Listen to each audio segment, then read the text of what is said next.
नमस्कार, मैं doctor Shweta Bagde, assistant professor department of education BEd, graduate school college for women Jamshedpur. आज हम बीएड सेमेस्टर 4 के paper 8B knowledge and curriculum के unit 6 का टॉपिक कर रहे हैं, जो है renewal. Evaluation and renewal unit से ये सेकंड बुलेट है, रिन्यूअल, जिसके अंतर्गत हमको पढ़ना है use of evaluation feedback input for मूल्यांकन प्रतिपुष्टि आदानों का प्रयोग, immediate and long term revision, तत्काल एवं लंबे समय से संशोधन। अगला है स्पेसिफिक एंड कॉम्प्रिहेंसिव इम्प्रूवमेंट, विशिष्ट एवं व्यापक सुधार। तो आज आगे हम पढ़ते हैं, जिसके अंतर्गत ये सारी चीज़ें आएंगी। सबसे पहले जान लेते हैं कि रिन्यूअल क्या होता है। तो रिन्यूअल का मतलब होता है किसी चीज़ या बात की अवधि समाप्त होने पर उसे फिर से नियमित तथा वैध करने की क्रिया, फिर से नए रूप में लाने की एवं नए रूप देने की क्रिया या भाव, या उसकी अवधि बढ़ाने की प्रक्रिया को नवीकरण कहते हैं। मतलब किसी भी चीज़ की अगर अवधि समाप्त हो गई है तो उसे फिर से नया करना, उसके वैलिडिटी समाप्त हो गई उसको वैलिड करवाना, या किसी चीज़ को नए रूप में फिर से प्रस्तुत करना या उसको एक नया रूप देना, रिक्रिएशन करना। तो ये सारी ही प्रक्रिया कहलाती है नवीकरण। अब हमको इस यूनिट में पढ़ना है करिकुलम रिन्यूअल क्या होता है, पाठ्यचर्या नवीकरण। Curriculum renewal refer to the process of reviewing the curriculum plan if it does not prove to be effective on the following question then it required revision। मतलब पाठ्यचर्या नवीकरण पाठ्यचर्या योजना की समीक्षा करने की प्रक्रिया, मतलब एक तरह से उसको एनालिसिस करने की प्रक्रिया है। अगर वो कुछ बिंदु दिए हैं, क्वेश्चन दिए हैं, अगर उस पर वो प्रभावी सिद्ध नहीं होता है तो इसका अर्थ होता है कि अब हमको उसमें सुधार की आवश्यकता है। किसमें? करिकुलम में। तो किस तरह के क्वेश्चन हैं? पहला क्वेश्चन है weather a curriculum is suitable in present context. क्या वर्तमान संदर्भ में परिकल्पना उपयुक्त है? जो हमने परिकल्पना बनाई हुई है वो जो हमारा प्रेजेंट कॉन्टेक्स्ट है, वर्तमान संदर्भ है, उसमें क्या है, सुटेबल हो रहा है। अगला है does it the curriculum as planned is also delivered. क्या नियोजित परिचर्चा निष्पादित भी हुई है, मतलब उसका इम्प्लीमेंटेशन भी हुआ है। अगला है what the curriculum is going for, मतलब पाठ्यचर्या किस प्रकार से सही है। अगला how far the intended audience और टारगेट ग्रुप इज बेनिफिटेड, मतलब पाठ्यचर्या पाठक या लक्ष्य समूह मतलब जिनके लिए वो पाठ्यचर्या बनाई गई है यानी स्टूडेंट, उनके लिए किस प्रकार से ये लाभप्रद है। और लास्ट क्वेश्चन है whether it has included the latest methodology, मतलब इस पाठ्यचर्या में क्या नवीन विधियाँ सम्मिलित हुई हैं। तो ये सारे क्वेश्चन हैं जिसके बारे में चर्चा करना है, जिसके बारे में देखना है कि ये उस पाठ्यचर्या के लिए, उस करिकुलम के लिए प्रभावी हुए हैं या नहीं। अगर नहीं हो पा रहे हैं, इसका अर्थ है कि अब हमें पाठ्यचर्या का नवीकरण की या उसमें सुधार की आवश्यकता है।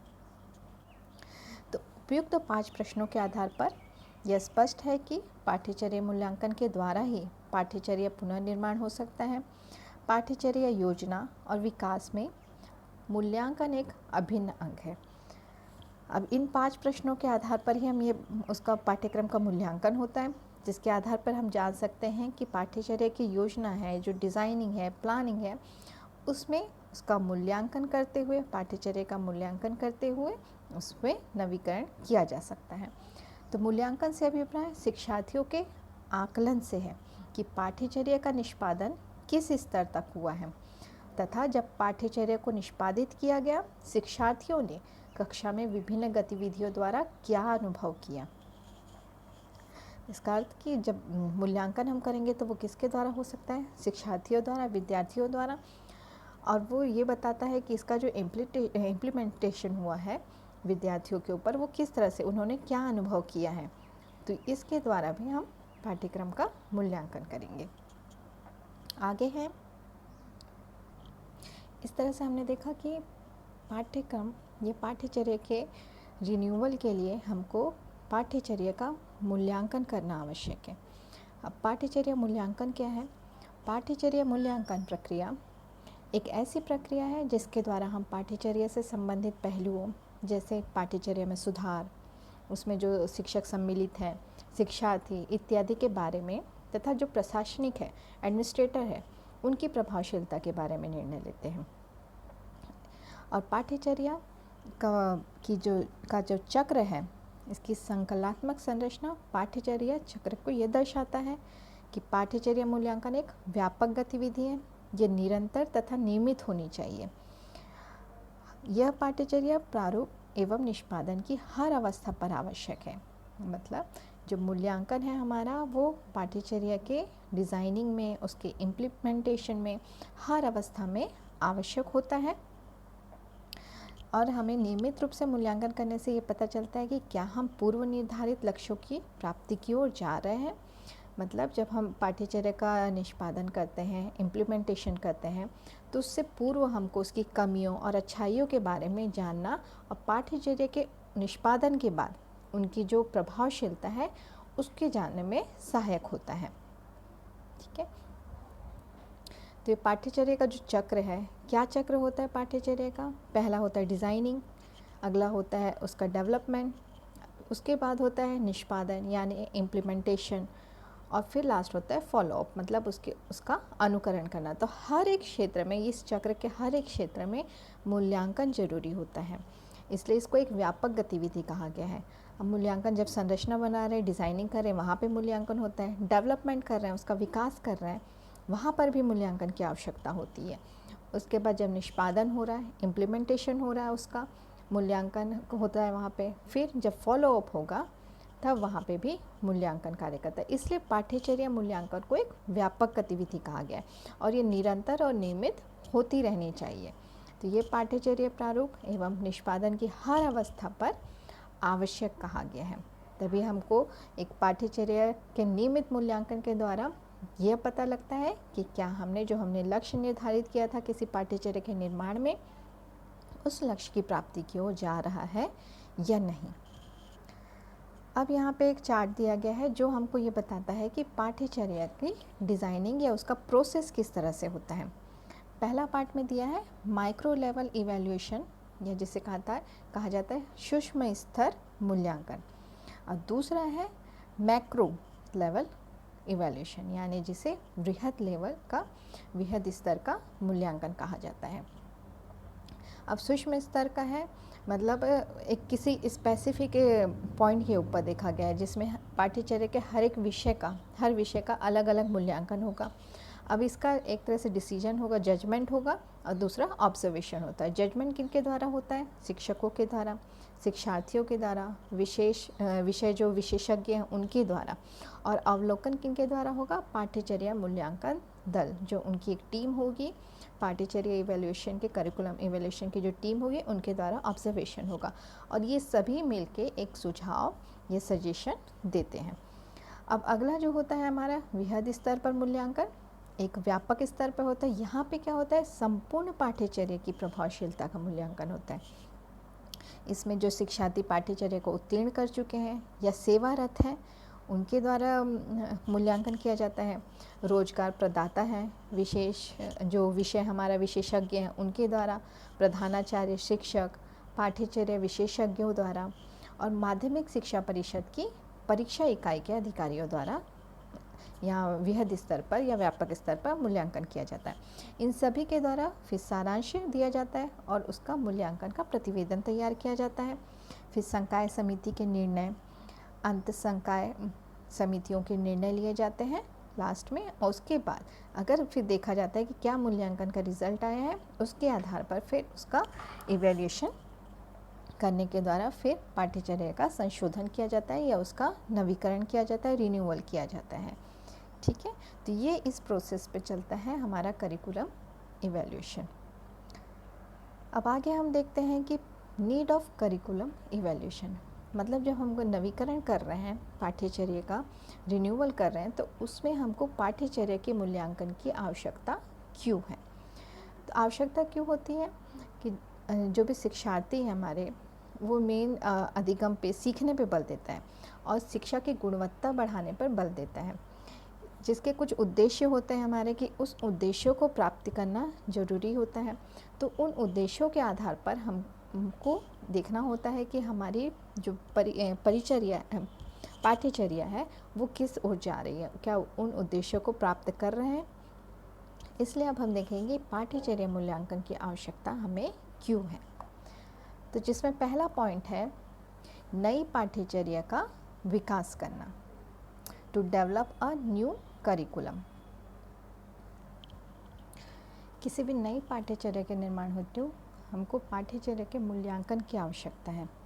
कैसे कि वास्तव में जो हमारा समाज है उसको उपयुक्त दिशा की ओर ले जाने का बोझ कहें या भार कहें, शिक्षा के ऊपर ही है। किसी भी नई पाठ्यचर्या को बिना मूल्यांकित किए विद्यालय में लागू नहीं किया जा सकता है। पाठ्यचर्या के संदर्भ में ये देखना आवश्यक है कि शिक्षा से जुड़े लक्ष्यों और उद्देश्यों की पूर्ति वो कर रहा है या नहीं। इसलिए नवीन पाठ्यचर्या जब हम निर्माण कर रहे हैं या उसका विकास कर रहे हैं तो उसके साथ साथ छात्रों पर उसके क्रियान्वयन से पहले, मतलब छात्रों के ऊपर उसके इम्प्लीमेंटेशन से पहले उसका मूल्यांकन बहुत ही आवश्यक हो जाता है। अब अगला हमारा पॉइंट है to review a curriculum under implementation, निष्पादित किए जाने वाले पाठ्यचर्या की समीक्षा। तो जो नीति निर्माता हैं, पॉलिसी मेकर्स हैं तथा निर्णय लेने वाले के लिए ये आवश्यक है कि उन्हें किसी पाठ्यचर्या के निष्पादन के बारे में त्वरित प्रतिपुष्टि मिले, मतलब कि तुरंत ही उनको एक पृष्ठपोषण मिले या फीडबैक मिले, ताकि वो जो पाठ्यचर्या करिकुलम है उससे संबंधित उद्देश्यों को प्राप्त करने के लिए आवश्यक या जरूरी बदलाव उसमें ला सकें। इसके लिए पाठ्यचर्या का मूल्यांकन किया जाना बहुत ही ज़रूरी है। अगला हमारा पॉइंट है to remove a deadwood and update an existing curriculum, अनावश्यक पहलुओं को हटाना तथा वर्तमान पाठ्यचर्या को संशोधित करना। तो ये आवश्यक है कि पाठ्यचर्या से अनावश्यक विषय वस्तु जो हैं, जो भी कंटेन है जिसकी आवश्यकता नहीं है, ऐसे विचार हैं, तो उनको हटाया जाए और नए पहलुओं और नए विचारों को पाठ्यचर्या में सम्मिलित किया जाए। ये सब कार्य करने के लिए पाठ्यचर्या का मूल्यांकन करना बहुत ही आवश्यक है। अगला है कि to find out the effectiveness of curriculum, पाठ्यचर्या की प्रभावशीलता का पता लगाना। तो पाठ्यचर्या के उद्देश्य और लक्ष्य की प्राप्ति के संदर्भ में किसी पाठ्यचर्या की प्रभावशीलता का वस्तुनिष्ठ मूल्यांकन करना बहुत ही आवश्यक है। यह मूल्यांकन शिक्षार्थियों की उपलब्धि से के मूल्यांकन से भिन्न होता है। कौन सा मूल्यांकन? जो हमारा करिकुलम का मूल्यांकन है और जो हमारे शिक्षार्थियों की उपलब्धि का यानी अचीवमेंट का मूल्यांकन है, वो दोनों ही अलग अलग हैं। तो पाठ्यचर्या का मूल्यांकन बहुत ही एक व्यापक प्रक्रिया है जो हमने अभी देखी थी, तथा इसमें जो शिक्षार्थी का मूल्यांकन भी सम्मिलित होता है, जिससे शिक्षार्थियों की पाठ्यचर्या जो है कि विभिन्न पहलुओं की उपयुक्तता के बारे में उनकी भावनाएं भी सम्मिलित होती हैं। मतलब ये देखना होता है कि शिक्षार्थी जो हैं, विद्यार्थी जो हैं, उनके लिए जो हमारी पाठ्यचर्या है वो किस तरह से प्रभावशाली हो रही है, या क्या उनके ऊपर इफ़ेक्ट डाल रही है या नहीं डाल रही है, मतलब उनके लिए यूज़फुल है या नहीं, ये भी हमको पाठ्यक्रम मूल्यांकन के द्वारा पता चलता है। अब आगे हम देखते हैं कि पाठ्यचर्या मूल्यांकन का स्वरूप कह लें, फॉर्म कह लें या टाइप्स, प्रकार, वो कौन कौन से होते हैं। तो पाठ्यचर्या मूल्यांकन के प्रकार, तो पाठ्यचर्या मूल्यांकन के कई स्वरूप हैं जो मूल्यांकन प्रक्रिया को व्यापक क्रियाकलाप बना देते हैं। इसमें से कुछ क्रियाकलाप इस प्रकार से हैं, जो कि पहला है formative evaluation and summative evaluation. अगला है standard reference test and conclusion reference test. Last है pre test and post test, जिसमें पहला हम स्टार्ट करते हैं निर्माणात्मक तथा योगात्मक मूल्यांकन। निर्माणात्मक मूल्यांकन, जैसे कि नाम से स्पष्ट है, यह मूल्यांकन पाठ्यचर्या के निर्माण के दौरान किया जाता है। जब हम पाठ्यचर्या का निर्माण कर रहे हैं तब उस समय जो मूल्यांकन हम करते हैं उसे निर्माणात्मक मूल्यांकन कहा जाता है। निर्माणात्मक मूल्यांकन या फॉर्मेटिव मूल्यांकन पाठ्यचर्या के मूल्यांकन के लिए आंकड़ों का संकलन, जो हम डेटा कलेक्शन करते हैं, जो हम करिकुलम की योजना के समय और जब उसका विकास कर रहे हैं, डेवलप कर रहे हैं, उसके निर्माण के दौरान किया जाता है, जिसके द्वारा निर्माण के दौरान जो हमारा करिकुलम है उसको रिवीजन करने का मौका मिलता है, जिससे कि जो अगर कुछ दोष पाया गया है, जो अगर ऐसे तत्व सम्मिलित हो गए हैं पाठ्यचर्या में निर्माण के दौरान, तो उनको दूर किया जा सके। इस प्रकार से जो निर्माणात्मक मूल्यांकन है पाठ्यचर्या के निर्माण के चरण में ही, मतलब जब हम उस प्रोसेस में ही हैं पाठ्यचर्या के निर्माण के, तो उस समय ही हमें पाठ्यचर्या के संशोधन के लिए, मतलब उसके इम्प्रूवमेंट का अवसर देता है। ठीक है, तो इस तरह से जब हम पाठ्यचर्या का निर्माण करते हैं तो निर्माण की प्रक्रिया में हमको जो मूल्यांकन करते हैं तो वो होता है निर्माणात्मक मूल्यांकन। तो पाठ्यचर्या में संशोधन के लिए मूल्यांकन 2 स्तर पे किया जाता है। निर्माणात्मक मूल्यांकन, पहला कि पाठ्यचर्या विकास की प्रक्रिया स्तर पर, जहाँ प्रक्रिया का मूल्यांकन किया जाता है, और दूसरा जब पाठ्यचर्या का क्रियान्वयन स्तर होता है, जब हम उसका इम्प्लीमेंटेशन करने वाले होते हैं, उस स्तर पर भी विद्यार्थियों का मूल्यांकन किया जा सकता है। तो ये 2 स्तर पर हम निर्माणात्मक मूल्यांकन का प्रयोग करते हैं। अब अगला है यहाँ पे योगात्मक मूल्यांकन। अब पहले वाले में निर्माणात्मक मूल्यांकन में हमने देखा कि आंकड़ों का संकलन हम किस तरह कब करते हैं, कि जब हम उस प्रक्रिया में रहते हैं, पाठ्यचर्या का विकास करने वाले रहते हैं, उस समय करते, जब निर्माण करते हैं। अब योगात्मक मूल्यांकन में आंकड़ों का संकलन हम कब करते हैं, जब पाठ्यचर्या के क्रियान्वयन के उपरांत किया जाता है। जब योगात्मक मूल्यांकन तब किया जाता है जब कोई नई पाठ्यचर्या, नया करिकुलम को लागू किया जाए। इसके लिए नए कार्यक्रम को लागू करने के लिए संपूर्ण वर्ष के पश्चात, मतलब जब उस कार्यक्रम मतलब कि उस पाठ्यचर्या का, उस करिकुलम को पूरा 1 वर्ष हो गया हो, उसके पश्चात या फिर कुछ महीनों के पश्चात परीक्षा के माध्यम से उस पाठ्यचर्या का हम उसकी प्रभावशीलता का पता लगा सकते हैं या उसका मूल्यांकन कर सकते हैं। तो ये हमारा हो जाता है योगात्मक मूल्यांकन। तो योगात्मक मूल्यांकन में मूल्यांकन से पूर्व यह निश्चित कर लेने की आवश्यकता होती है कि मूल्यांकन के द्वारा हमको किन प्रश्नों के उत्तर ज्ञात करने का प्रयास करना है, मतलब मूल्यांकन द्वारा प्राप्त जो हमको परिणाम मिलेंगे वो क्या निर्णय लिए जाएंगे, यह ज्ञात करने का प्रयास किया जाता है कि विद्यार्थियों ने जो हमारे वांछित उद्देश्य थे, कि जिस उद्देश्य की पूर्ति के लिए हमने पाठ्यचर्या का निर्माण किए हैं, उसको प्राप्त किए हैं या नहीं। ठीक है, अब अगला हमारा है मानक संदर्भित परीक्षण और निष्कर्ष संदर्भित परीक्षण।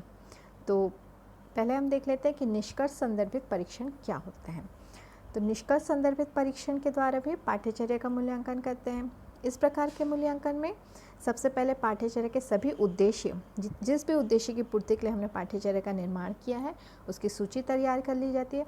उस सूची में सभी उद्देश्य लिखे होते हैं। साथ ही साथ कसौटियों के परीक्षण के लिए, मतलब उसकी जो कसौटियाँ हैं उसके परीक्षण के लिए भी परिस्थितियों का निर्धारण किया जाता है।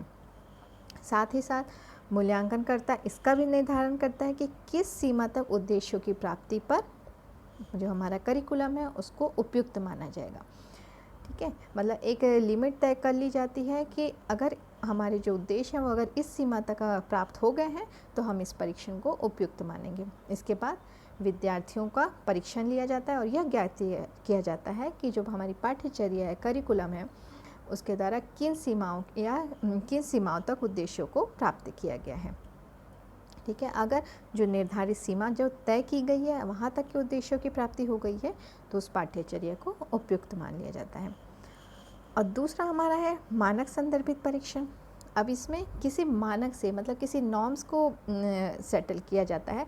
उस नॉर्म के अकॉर्डिंग, उस नॉर्म से तुलना करते हुए हम पाठ्यचर्या की उपयोगिता का मूल्यांकन करते हैं। मतलब वो कितनी उपयुक्त है उस नॉर्म के अकॉर्डिंग, उस नॉर्म से कंपेयर करते हुए हम उसका मूल्यांकन करेंगे।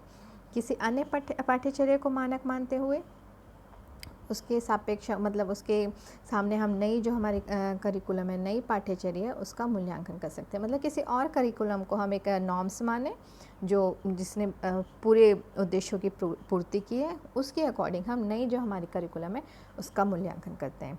इस तरह से पाठ्यचर्या मूल्यांकन में जो हमारा पाठ्यचर्या है, करिकुलम है, उसके 2 सेट होते हैं, जिसका एक का नॉर्म्स पहले मानकीकृत किया जा चुका है, मतलब स्टैंडर्डाइज किया जा चुका है। तो अब इस स्टैंडर्डाइज करिकुलम के सापेक्ष में हम जो नया करिकुलम है हमारा, उसका मूल्यांकन करते हैं और उससे संबंधित करते हुए निष्कर्ष निकालते हैं कि ये हमारे जो करिकुलम है नया वाला वो उपयुक्त है या नहीं है। ठीक है, अब लास्ट जो हमारा प्रकार है वो है पूर्व और पश्च परीक्षण, pre test and post test. तो पाठ्यचर्या मूल्यांकन के लिए पूर्व और पश्च परीक्षण बहुत ही ज़्यादा उपयोग में लाने वाला तरीका है, या बहुत ही ज़्यादा उपयोग में लाने वाली जो प्रकार है। तो इसमें मूल्यांकन विधि में पाठ्यचर्या के मूल्यांकन के लिए पाठ्यचर्या समाप्त होने के बाद, मतलब 1 साल तक उसका अगर प्रयोग कर लिया है, उसके बाद हम विद्यार्थियों के जो व्यवहार परिवर्तन के लिए आकलन करते हैं, मतलब उन्होंने क्या क्या उद्देश्यों की पूर्ति की है। इसके लिए उनके 2 परीक्षण लिए जाते हैं। पहला परीक्षण मतलब किसी पाठ्यचर्या को पढ़ाने के पूर्व ही एक सेट जो होता है, परीक्षण का एक सेट विद्यार्थियों को दिया जाता है और तब उनके ज्ञान का मूल्यांकन कर लिया जाता है। और दूसरा सेट, मतलब ये हो गया पूर्व परीक्षण। अब दूसरा सेट जो होता है वो जो निर्धारित पाठ्यचर्या है हमारी, उसको पढ़ा लिया जाता है, उसके बाद उनका परीक्षण किया जाता है। और उसके बाद दोनों परीक्षण में अंतर देखा जाता है कि सकारात्मक अंतर आया है या नहीं है। ठीक है, साथ ही में ये देखा जाता है कि जो निर्धारित लक्ष्य थे हमारे, उस लक्ष्य को या उस उद्देश्य की प्राप्ति हुई है या नहीं हुई है, और बच्चों में जो सकारात्मक परिवर्तन आए हैं या नहीं आए हैं। ठीक है, और उद्देश्यों की प्राप्ति हमको किस सीमा तक या किस निश्चित सीमा तक की गई है। अगर ये सारी चीज़ें होती हैं तब हम कहेंगे कि वो हमारी पाठ्यचर्या को प्रभावशाली मान लिया जाता है। ठीक है, तो ये है पाठ्यचर्या मूल्यांकन के प्रकार। अब हम देखते हैं कि सोर्सेस ऑफ करिकुलम इवैल्यूएशन, मतलब पाठ्यचर्या मूल्यांकन के स्रोत क्या क्या हैं, उनके सोर्सेस क्या क्या हैं। जिसमें पहला है लर्नर या शिक्षार्थी। तो शिक्षार्थी किसी पाठ्यचर्या के शिक्षार्थी किसी पाठ्यचर्या की उपयोगिता तथा उसके क्रियान्वयन, मतलब उसके इम्प्लीमेंटेशन के बारे में बताने वाले सबसे प्राइमरी, मतलब प्राथमिक और इम्पॉर्टेंट सोर्स होते हैं, क्योंकि उनके ऊपर ही पाठ्यचर्या का इम्प्लीमेंटेशन होता है, वही उस पाठ्यचर्या का यूज़ करते हैं। तो इसलिए वो सबसे ज़्यादा प्राथमिक और प्रमुख स्रोत होते हैं। और पाठ्यचर्या के इससे जो हमारे चाहते हैं कि जिस तरह से परिणाम हमको प्राप्त हो, उसकी सूची शिक्षार्थियों को दे दी जाती है और उनके अनुसार जानकारी, उनके द्वारा जानकारी एकत्र की जाती है। ठीक है, अब अगला हमारा स्रोत है teacher and other subject expert, शिक्षक तथा अन्य विषय विशेषज्ञ। तो जो हमारी पाठ्यचर्या का हम रिन्यूअल कर रहे हैं, उस प्रोसेस में शिक्षकों को ज़रूर सम्मिलित करना चाहिए, क्योंकि वो शिक्षक ही हैं जो कक्षा में उस पाठ्यचर्या का निष्पादन करते हैं, उसको समझाते हैं, उसको पढ़ाते हैं। वो ही होते हैं जो कंटेंट को समझते हैं, पहचानते हैं, और वो समझते हैं कि इस स्तर के बच्चों के लिए क्या आवश्यक है, उनके लिए क्या जानकारी उसमें उपलब्ध होनी चाहिए पाठ्यचर्या में। इसलिए पाठ्यचर्या के लिए, उनके विषय वस्तु के चयन के लिए, उसको व्यवस्थित क्रम में जमाने के लिए ये सारी प्रक्रिया में शिक्षक बहुत ही सहायक होते हैं। इसलिए यह प्रक्रिया, मतलब जब हम पाठ्यचर्या रिन्यूअल कर रहे हैं तो पाठ्यचर्या के उद्देश्यों और अध्ययन के क्षेत्रों के संदर्भ के अनुसार की जाती है। इसलिए यहाँ पे हमको शिक्षकों की आवश्यकता बहुत ही अधिक है। अब अगला हमारा है करिकुलम एक्सपर्ट, मतलब पाठ्यचर्या विशेषज्ञ। तो पाठ्यचर्या विशेषज्ञ क्यों इसमें हमारा सोर्स है? क्योंकि वो आधुनिक तकनीकों के बारे में जानते हैं कि जो पाठ्यचर्या हमारी विकसित हुई है, जो प्रयुक्त हुई है, वो विद्यार्थियों के नज़रिए से अधिक सार्थक कैसे बनाई जाए, मतलब विद्यार्थी उससे ज़्यादा से ज़्यादा किस तरह से सीख सकें। तो विषय वस्तु को एकत्र करके पाठ्यचर्या के या पाठ्य वस्तु के रूप में लिखने के जो और नए नए तरीके आए हैं, उसके बारे में वो बता सकते हैं कि पाठ्यचर्या में उद्देश्यों और वांछित परिणामों को किस तरह से प्राप्त किया जा सकता है। तो इसलिए पाठ्यचर्या विशेषज्ञों का, जो हमारे करिकुलम एक्सपर्ट हैं, उनको पाठ्यचर्या मूल्यांकन में, करिकुलम इवैल्यूएशन में बहुत ही अधिक योगदान होता है। तो वे जो हमारे करिकुलम एक्सपर्ट हैं, वो करिकुलम इवैल्यूएशन के लिए बहुत ही सही स्रोत साबित होते हैं। अगला हमारा है नीति निर्माणकर्ता, मतलब पॉलिसी मेकर्स। जो हमारे पाठ्यक्रम मूल्यांकन के लिए, पाठ्यचर्या मूल्यांकन के लिए जो नीति निर्माण करता है वो कौन है? CBSE, NCERT, ठीक है। इस तरह की जो संस्थाएं जैसे राज्य माध्यमिक शिक्षा परिषद, तो ये सब में कार्य करने वाले जो व्यक्ति होते हैं वो हमारे नीति निर्माता होते हैं। ये जो है, ये जो नीति निर्माता है हमारे एनसीईआरटी के, सीबीएसई के, ये बहुत ही महत्वपूर्ण स्रोत साबित हो सकते हैं। वे अपने पद के कारण सरकार की नीतियों और उनमें हो रहे परिवर्तन के बारे में ज़्यादा जानकारी रखते हैं, जिनका जो विद्यालय पाठ्यचर्या से प्रत्यक्ष और अप्रत्यक्ष रूप से संबंध भी होता है। पहले कई बार देखा जाता है कि जब राज्य में सरकार बदल रही है और तो उसमें इतिहास और विज्ञान की पाठ्य पुस्तक में भी परिवर्तन हुए हैं। इसलिए जो नीति निर्माता है, पॉलिसी मेकर है, पाठ्यचर्या मूल्यांकन के बहुत ही महत्वपूर्ण और प्रमुख स्रोत हो सकते हैं। अगला है हमारा समुदाय या कम्युनिटी। तो कम्युनिटी का मतलब है स्थानीय समुदाय, जहाँ किसी पाठ्यचर्या के उत्तीर्ण शिक्षार्थी या उत्पाद की खपत होती है। मतलब उत्तीर्ण जो हमारे शिक्षार्थी है, विद्यार्थी है, जो स्टूडेंट है हमारे, उनकी खपत होती है, मतलब वो वहाँ पे स्थानीय समुदाय के हिस्सा हैं। ये भी हमारे जो करिकुलम इवैल्यूएशन उसका प्रमुख स्रोत हो सकते हैं। स्थानीय समुदाय की आवश्यकता पाठ्यचर्या को उपयोगी और आवश्यकता आधारित बना सकती है कि हमारे जो कम्युनिटी है उसकी नीड क्या है, उसके अकॉर्डिंग भी हम करिकुलम को बना सकते हैं। तो ऐसी पाठ्यचर्या जो हमारी जो कम्युनिटी है उसकी आवश्यकता के आधार पर बना है, उससे उत्तीर्ण हुए शिक्षार्थी जो हैं, विद्यार्थी हैं, वो समुदाय को और बेहतर सामाजिक ढंग और जिम्मेदार नागरिक के रूप में अपनी सेवाएं प्रदान कर सकते हैं। तो इसलिए भी जो हमारा स्थानीय समुदाय है, कम्युनिटी है, वो भी इसके लिए महत्वपूर्ण स्रोत हैं। अगला है ड्रॉप आउट सैंपल, मतलब विद्यालय छोड़ चुके बच्चे। ऐसे बच्चे जिन्होंने अपनी शिक्षा पूरी किए बिना ही विद्यालय छोड़ दिया हो, वे भी जो करिकुलम एवेल्यूएशन है हमारा उसके लिए महत्वपूर्ण सोर्स बन सकते हैं। ऐसे विद्यार्थी उन बिंदुओं को बता सकते हैं जिनके कारण उन्होंने विद्यालय को छोड़ा है। उनके द्वारा उपचारात्मक परीक्षण के द्वारा हम ये पता लगा सकते हैं कि ऐसे विद्यार्थियों में वर्तमान जो हमारी पाठ्यचर्या है, जो प्रेजेंट करिकुलम है, उसके बारे में वो क्या सोचते हैं या उसके बारे में उनको क्या डाउट है या किस तरह के संदेह रखते हैं जिनकी वजह से उन्होंने वो स्कूल छोड़ दिया या अपनी शिक्षा छोड़ दी। तो इस तरह के फीडबैक के द्वारा हम अपने करिकुलम में सुधार ला सकते हैं, उनको इम्प्रूवमेंट दे सकते हैं या उसका रिवाइज कर सकते हैं। ठीक है। अब अगले हैं हमारे सोर्स एम्प्लॉयर, मतलब रोजगार प्रदाता, कि जो हमको रोजगार प्रोवाइड करते हैं, रोजगार देते हैं। रोजगार प्रदाताओं के विचार भी जो हमारे करिकुलम है उसकी अच्छाई और कमियों का पता लगाने के लिए बहुत ही लाभप्रद होते हैं। वे लोग जो स्वरोजगार में हैं, वे भी करिकुलम की कमियों और खूबियों के बारे में उपयोगी जानकारी प्रदान कर सकते हैं। ऐसी जानकारी पाठ्यचर्या को, हमारे करिकुलम को एक तरह से सामाजिक रूप से उपयोगी बना सकती है। तो ये सारे हमारे हुए हैं करिकुलम इवैल्यूएशन के सोर्सेस। अब आगे हम देखते हैं मेथड ऑफ करिकुलम इवैल्यूएशन, मतलब पाठ्यचर्या मूल्यांकन की विधियाँ। जो पाठ्यचर्या मूल्यांकन है वो किसी बाहर की एजेंसी और या फिर जो हमारे आंतरिक विभाग हैं, इनसाइडर है, जो कि इस प्लानिंग में, करिकुलम की प्लानिंग में और उसके डेवलपमेंट में शामिल है, उन दोनों के द्वारा किया जा सकता है। ठीक है, या तो बाहर की कोई एजेंसी कर सकती है या इनसाइडर जो इसमें इन्वॉल्व थे करिकुलम के प्लानिंग में, डेवलपमेंट में, उन दोनों में से किसी के द्वारा किया जा सकता है या दोनों को साथ में भी किया जा सकता है कि दोनों को साथ में इन्वॉल्व करके।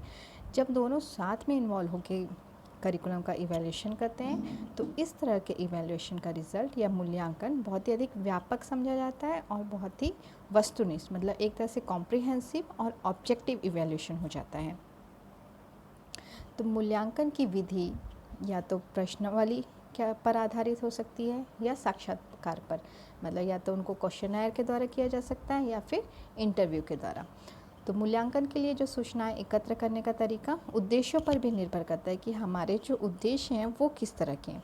उन उद्देश्यों को ध्यान में रखते हुए हम जो मूल्यांकन के तरीके हैं उसको निर्धारित कर सकते हैं। जब हम मूल्यांकन के इम्प्लीमेंटेशन के बारे में गुणात्मक जानकारी चाहिए होती है, हमको एक क्वालिटेटिव डेटा चाहिए होता है, तब हम ऑब्जर्वेशन का उपयोग कर सकते हैं, जिससे हमको एक क्वालिटेटिव डेटा मिल सके।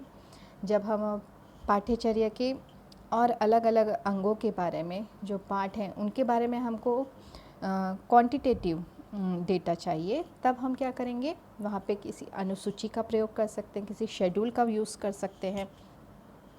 तो इस तरह से हम अलग अलग, जब हमारे उद्देश्य जिस तरह के हैं उसके अकॉर्डिंग हम हमारी जो विधियां हैं उसका निर्धारण करते हैं।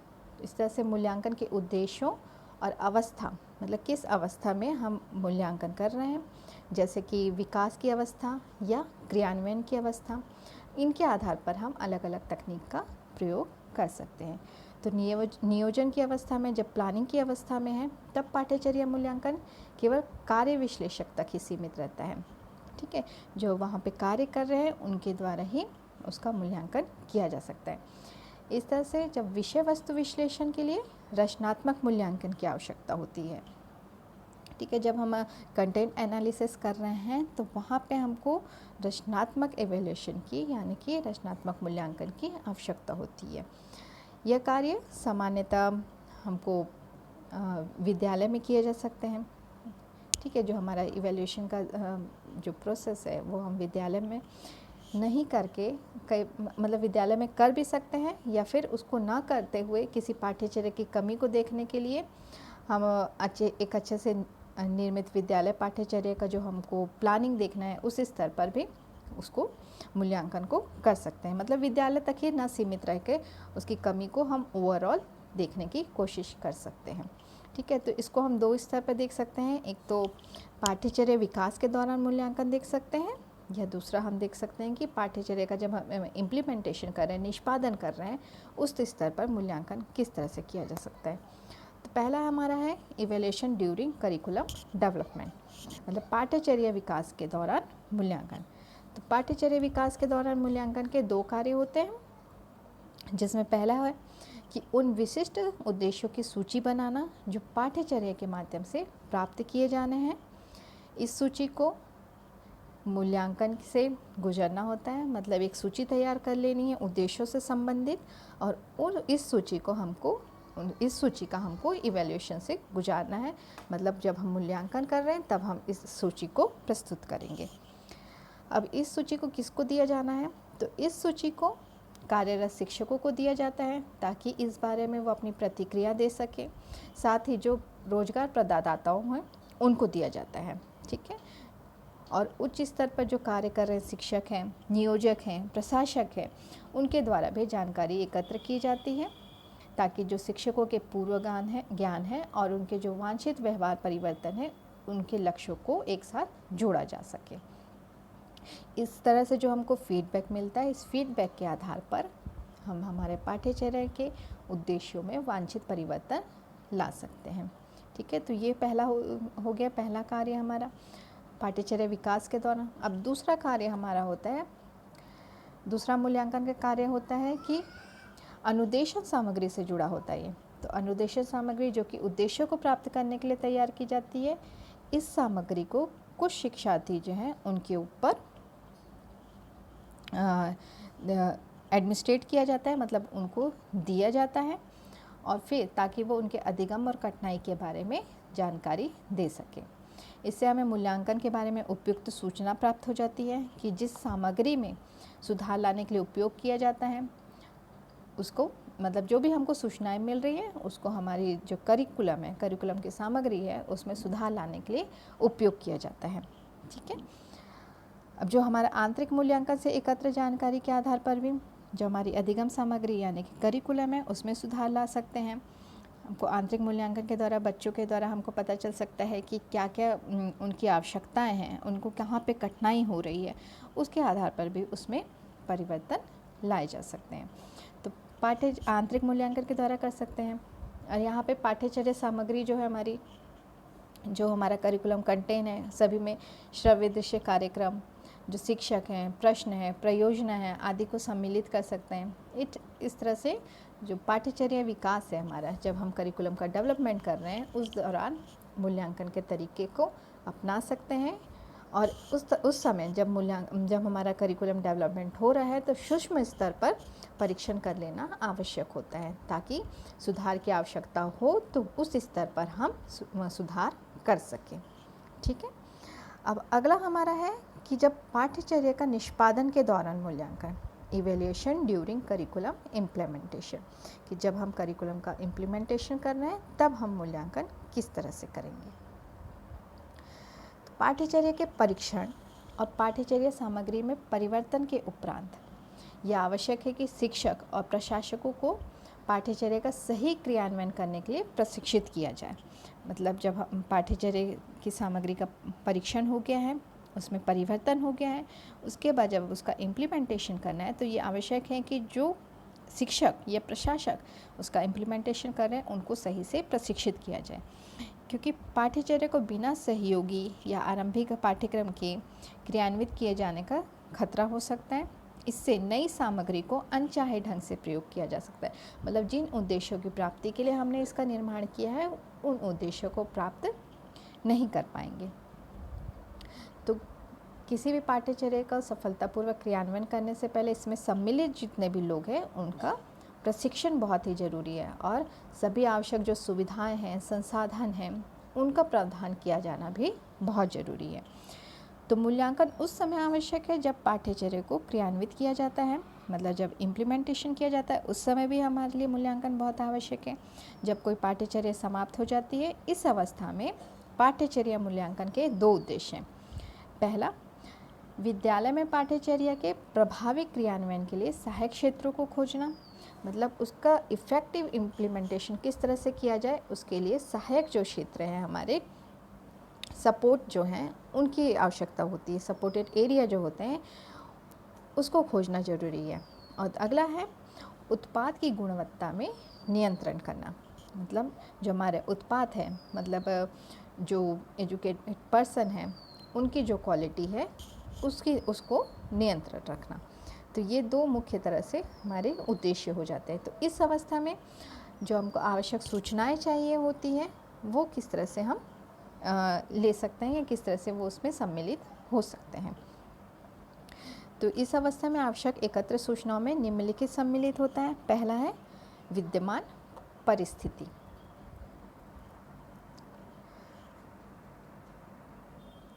इसमें पहला है द एग्जिस्टिंग सिचुएशन, विद्यमान परिस्थिति।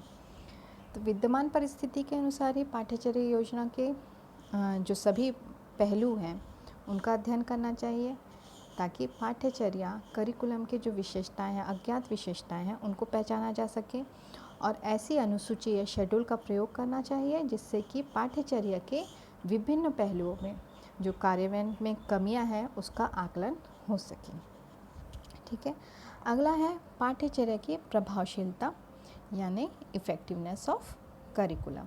तो पाठ्यचर्या की प्रभावशीलता का निर्धारण करने के लिए सबसे महत्वपूर्ण है कि इस बात का निर्धारण करना कि विद्यार्थियों ने करिकुलम के उद्देश्यों को किस स्तर तक प्राप्त किया है।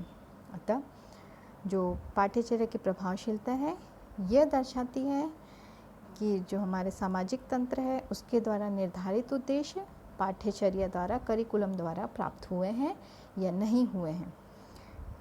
ये क्यों संभव नहीं है? क्योंकि जो हमारा विषय वस्तु है कि सभी उद्देश्यों को 100% मतलब 100% किसी भी विद्यार्थियों द्वारा पूरी तरह से प्राप्त नहीं किया जा सकता है।